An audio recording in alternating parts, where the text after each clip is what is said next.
কোচবিহার ভবানীগঞ্জ বাজারে ডালপট্টি হনুমান মন্দিরের সামনে ফগার মেশিন বসানো হয়েছিল গতকাল এবং আজ শরবত বিতরণ করা হলো সাধারণ মানুষের কথা মাথায় রেখে। তীব্র গরমে যখন সাধারণ মানুষের অবস্থা নাজেহাল, তখন একটু স্বস্তির জন্য ডালপট্টি হনুমান মন্দির কমিটির পক্ষ থেকে এই অভিনব উদ্যোগ নেওয়া হলো। এই উদ্যোগকে পথ চলতি মানুষ থেকে শুরু করে সাধারণ ব্যবসায়ীরা সাধুবাদ জানিয়েছেন। প্রত্যেক বছরই কোচবিহার ভবানীগঞ্জ বাজারের ডালপট্টি হনুমান মন্দির কমিটির পক্ষ থেকে তীব্র গরম থেকে রেহাই পেতে তারা নানান রকম উদ্যোগ নিয়ে থাকে। এই বছরও তার ব্যতিক্রমী নয়।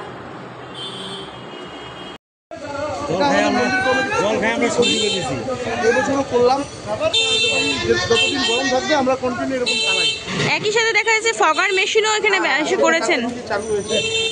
সারাদিনই কি থাকে এটা? হ্যাঁ, সারাদিন যতক্ষণ রুদ্র থাকে ততক্ষণ থাকে। আর এই জল দেওয়া কতক্ষণ চলবে মোটামুটি? জল দেওয়া ওই 2টা অবধি। প্রায় কত লোক পেতে পারে এখান থেকে এই পানীয় জল? 1500 গ্লাস আনা হয়েছে। 1500 গ্লাস আনা হয়েছে। আপনার নাম? আমার নাম বিক্রম পান্ডা। ভালো লাগছে। কোথা থেকে এসেছেন? কি নাম আপনার?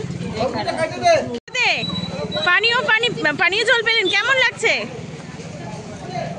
কেমন লাগছে? ভালো লাগছে। ভেবেছিলেন পাবেন এরকম জল? কি নাম আপনার? নজরুদ্দিন।